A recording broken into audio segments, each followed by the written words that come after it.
Ladies and gentlemen, please welcome First Lady Michelle Obama.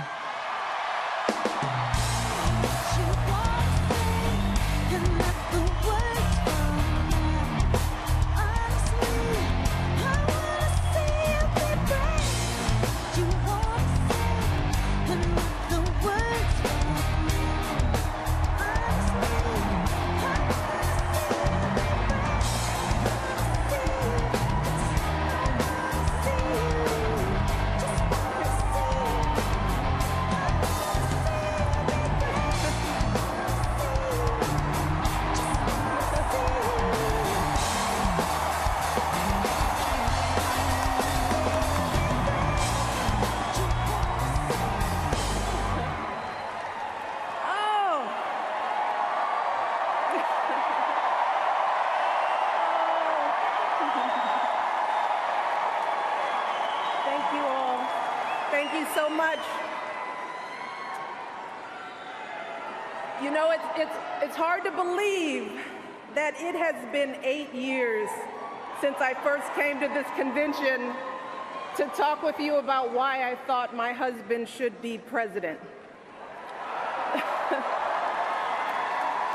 Remember how I told you about his character and conviction, his decency and his grace, the traits that we've seen every day that he served our country in the White House.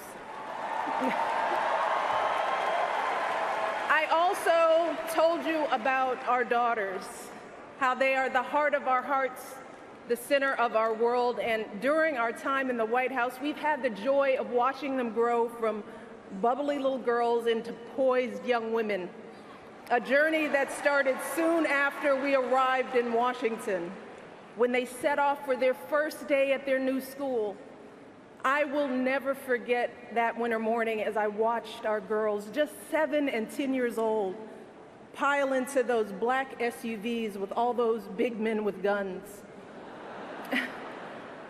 And I saw their little faces pressed up against the window, and the only thing I could think was, what have we done?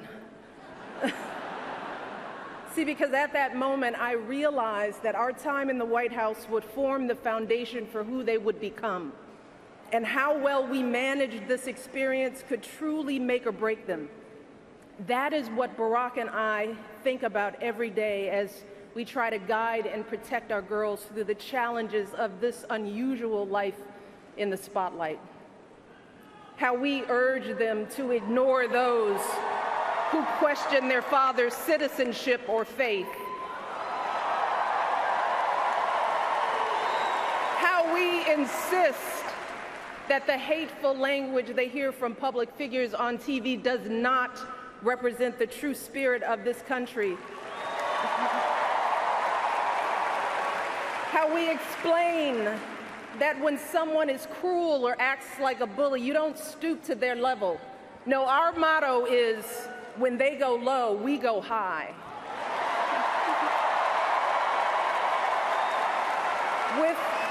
With every word we utter, with every action we take, we know our kids are watching us. We as parents are their most important role models. And let me tell you, Barack and I take that same approach to our jobs as President and First Lady, because we know that our words and actions matter, not just to our girls, but to children across this country. Kids who tell us, I saw you on TV, I wrote a report on you for school. Kids like the little black boy who looked up at my husband, his eyes wide with hope, and he wondered, is my hair like yours? And make no mistake about it, this November when we go to the polls, that is what we're deciding. Not Democrat or Republican, not left or right. No, in this election and every election is about who will have the power to shape our children for the next 4 or 8 years of their lives.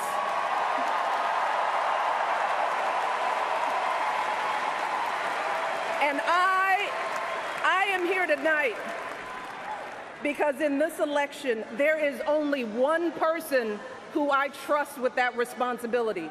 only one person who I believe is truly qualified to be President of the United States, and that is our friend Hillary Clinton.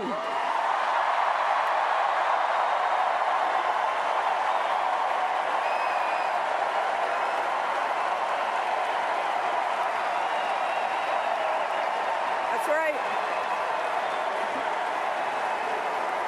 See,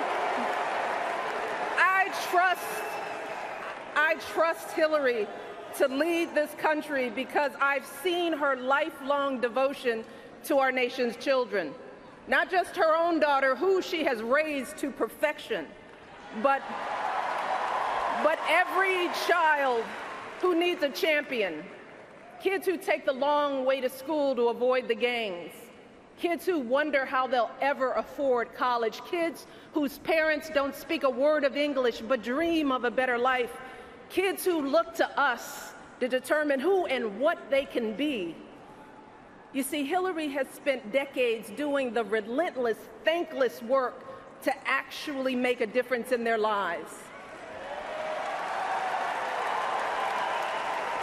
Advocating for kids with disabilities as a young lawyer, fighting for children's health care as First Lady, and for quality child care in the Senate. And when she didn't win the nomination 8 years ago, she didn't get angry or disillusioned.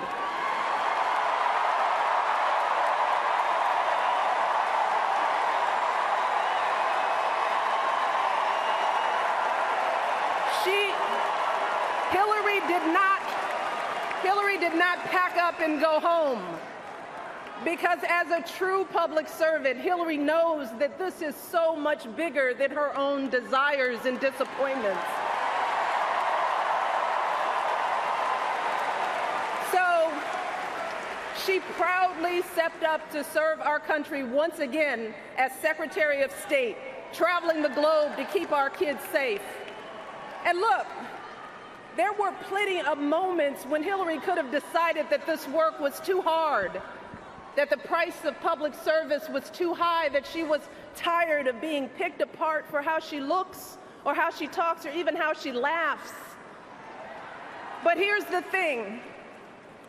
What I admire most about Hillary is that she never buckles under pressure. She never takes the easy way out. And Hillary Clinton has never quit on anything in her life.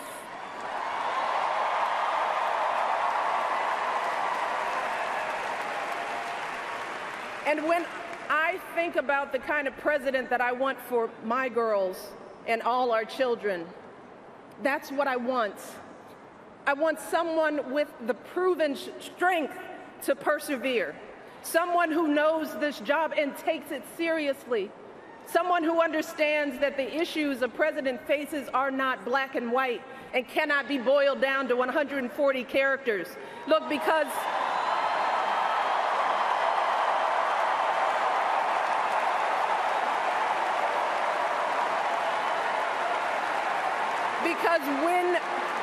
when you have the nuclear codes at your fingertips and the military in your command, you can't make snap decisions. You can't have a thin skin or a tendency to lash out. You need to be steady and measured and well-informed.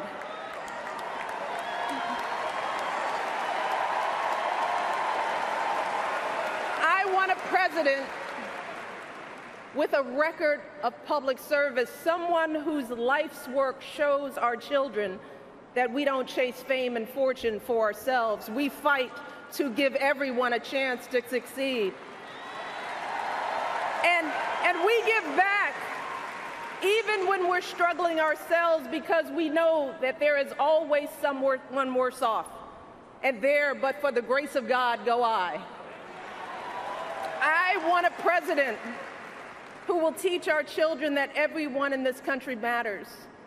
A president who truly believes in the vision that our founders put forth all those years ago, that we are all created equal, each a beloved part of the great American story. And when crisis hits, we don't turn against each other. No, we listen to each other. We lean on each other. because we are always stronger together.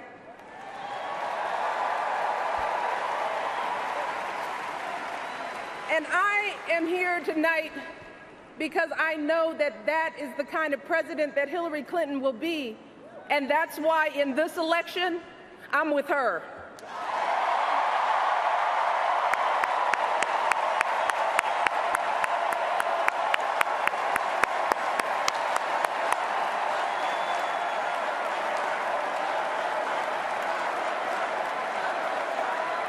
You see, Hillary understands that the president is about one thing and one thing only.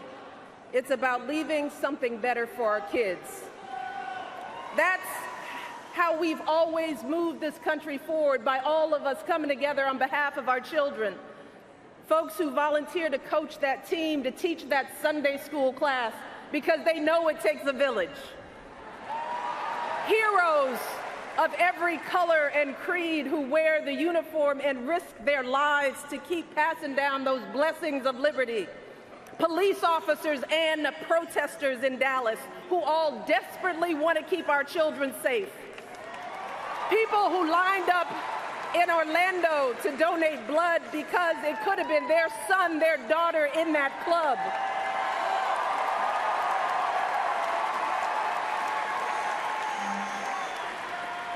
Leaders like Tim Kaine,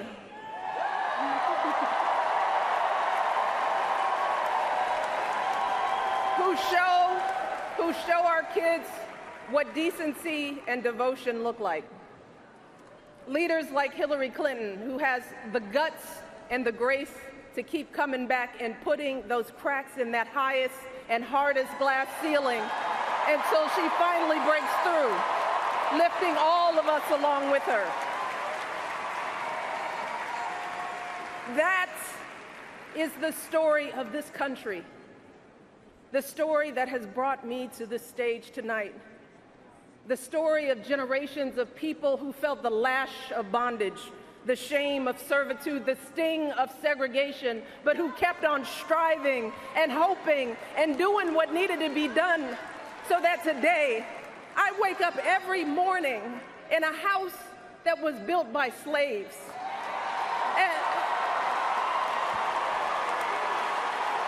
And I watch my daughters, two beautiful, intelligent black young women, playing with their dogs on the White House lawn.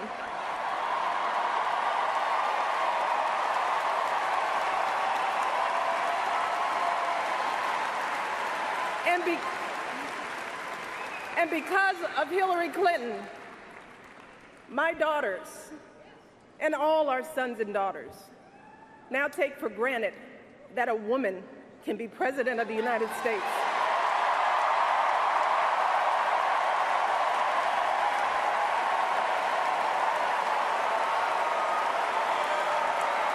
So look,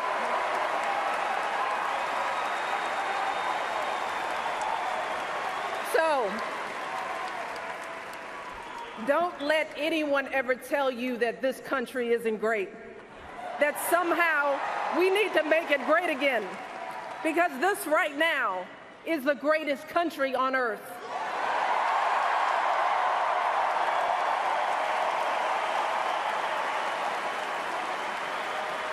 And as my daughters prepare to set out into the world, I want a leader who is worthy of that truth, a leader who is worthy of my girls' promise and all our kids' promise, a leader who will be guided every day by the love and hope and impossibly big dreams that we all have for our children.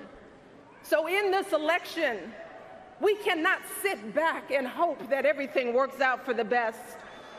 We cannot afford to be tired or frustrated or cynical. No, hear me. Between now and November, we need to do what we did 8 years ago and 4 years ago.